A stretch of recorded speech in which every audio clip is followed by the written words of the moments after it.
En esta clase vamos a estudiar la respuesta corta. Las respuestas cortas o la respuesta corta son utilizadas generalmente para responder preguntas directas. Una pregunta directa es aquella que se responde con un sí o un no. Pero esto es en español. Cuando lo vamos a hacer en inglés, tenemos que hacer una pequeña construcción más allá del yes o no. Y no es que no se pueda responder con un yes o un no, pero si lo hacemos de esa manera se escucha como un poco cortante. Entonces, en inglés las personas siempre tratan, cuando las personas hablan inglés, siempre están tratando de ser amables. Entonces, por eso es que formulan esta construcción. Entonces, vamos a aprenderla el día de hoy. Cuando alguien te pregunta, por ejemplo, ¿Do you study English? Entonces puedes tener dos respuestas, respuesta afirmativa o respuesta negativa. Veámoslas. Si alguien te pregunta, ¿Do you study English? Entonces, yes, I do. No, I don't. Ese sería un ejemplo de una respuesta corta. Veamos otro ejemplo. Can you work from home? Entonces también dos posibles respuestas. Yes, I can. No, I can't. Entonces veamos cómo podemos construir estas respuestas cortas. Entonces, primero tenemos que recordar lo que es el sujeto en una oración, así como también lo que es un verbo auxiliar. En esta oración, Mary can run fast. Mi sujeto es Mary y mi verbo auxiliar es can. Entonces, a la hora de construir la respuesta corta, voy a utilizar el sujeto y siempre lo voy a utilizar en su forma de pronombre. Entonces, el pronombre que le corresponde a Mary es she. Y aquí el verbo auxiliar es can. Vamos a recordar también lo que son los pronombres personales. En inglés tenemos I, you, he, she, it, we, you, and they. Y estos los vamos a utilizar para construir la respuesta corta. Recordemos lo que son los verbos auxiliares. Y entre ellos tenemos todas las formas del verbo to be, como por ejemplo en presente am, is, are.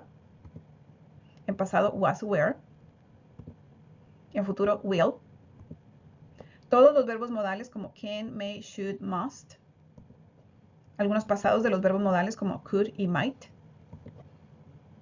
Y cuando tengamos ausencia de un verbo auxiliar, entonces lo que vamos a utilizar en la respuesta corta es el do, does o did. Entonces veamos la construcción de la respuesta corta.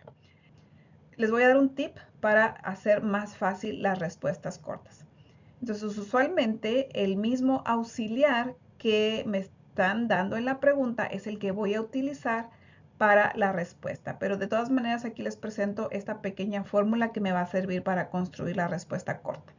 Entonces voy a necesitar la palabra yes, el sujeto que ya dijimos debe ser en forma de pronombre, más un verbo auxiliar.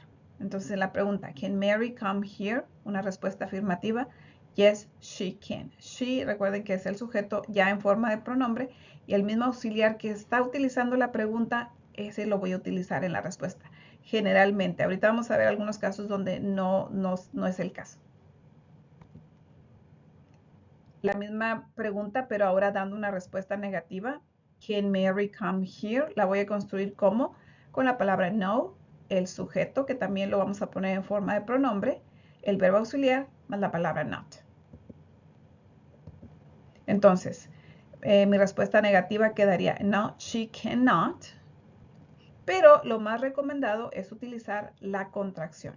No, she can't. Vamos a ver más ejemplos. Y aquí viene uno donde hay que poner atención en cuál es el sujeto que debo utilizar y el auxiliar que debo utilizar. Este es un ejemplo con el verbo to be. Entonces ahí dependiendo del sujeto, obviamente el verbo va a cambiar. Entonces si te preguntan, are you at home? La pregunta va para ti. Entonces en el sujeto ya te vas a poner tú. Por ejemplo, la respuesta sería, yes, I am. Si la voy a dar negativa, are you at home? Entonces sería, no, I am not. Si la doy en su forma, digamos, extendida, sin contracción. O I'm not. No, I'm not. Si la hago con su contracción. Y es mucho más recomendable hacer esta segunda forma, la contracción. Entonces, ojo por ahí cuando venga la pregunta con el verbo to be, porque hay que estar ajustando el verbo y el sujeto. Veamos un ejemplo con el auxiliar do. Si te preguntan, do you live here? Yes, I do. En respuesta negativa, con la misma pregunta, do you live here? No, I do not. O más comúnmente, no, I don't. Fíjense cómo aquí sí vamos a utilizar el mismo auxiliar do, lo voy a poner en mi respuesta. Otro ejemplo, y en este caso con el auxiliar does. Recuerden, el auxiliar does se utiliza para tercera persona en tiempo presente. Entonces mi pregunta, does Valerie eat meat? Mi respuesta afirmativa sería, yes, she does. Ante la misma pregunta, la respuesta negativa sería, no, she does not. O más recomendada, la contracción, no, she doesn't. Este es un ejemplo con el auxiliar did. Recordemos que el auxiliar did es el auxiliar del tiempo pasado. Entonces mi pregunta, did the children do their homework? Respuesta positiva, yes, they did. Respuesta negativa,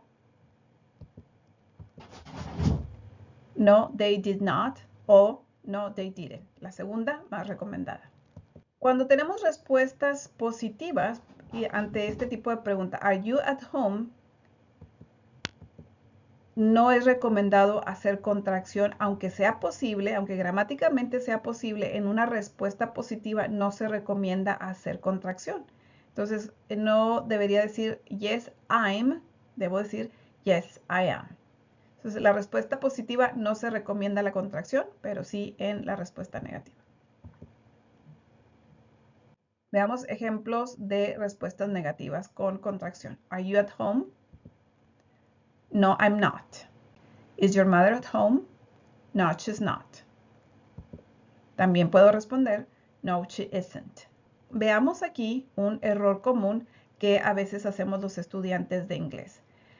En las clases de inglés, usualmente los maestros nos hacen preguntas para practicar y entonces sí, usualmente nos piden una respuesta completa o una respuesta larga.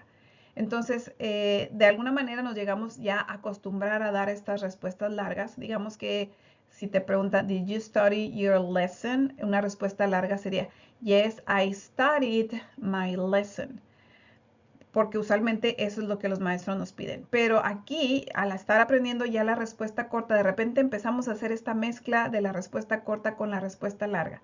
Entonces, ojo para no cometer ese error, ¿verdad? No debo incluir el verbo. De hecho, esto no sería una respuesta corta. La respuesta corta sería, yes, I did. No, I didn't. Entonces, ojo para no mezclar respuestas largas con respuestas cortas.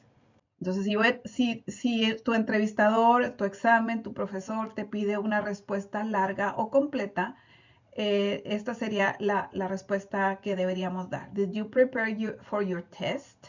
Yes, I prepared for my test. Esta sería una respuesta completa. O no, I didn't prepare for my test.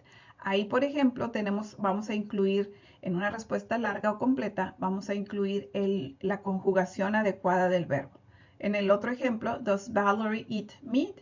Yes, she eats meat. Oh no, she doesn't eat meat. Esta sería una respuesta completa o respuesta larga. Entonces, recordemos que una respuesta larga o completa debe ser una oración. Una oración está completa si tiene un sujeto y tiene un verbo conjugado adecuadamente al sujeto y al tiempo. Una buena idea también de demostrar mis conocimientos, de que ya aprendí la respuesta corta y que también tengo una clara idea de lo que es la respuesta completa. Entonces podría ser esto. Did you study your lesson? Yes, I did. I studied my lesson. Entonces estás dando una respuesta corta y también estás dando una respuesta completa que son correctas. Si vas a optar por la respuesta negativa, entonces dirías, no, I didn't study my lesson. Y en otro ejemplo, does Valerie eat meat? Yes, she does. She eats meat. No, she doesn't. She doesn't eat meat. Y esta fue una clase donde estudiamos la respuesta corta. En los comentarios voy a dejar más ejercicios para quien guste hacer una pequeña práctica o una práctica extra. Aquí van a poderlo ver en el primer comentario. Muchísimas gracias.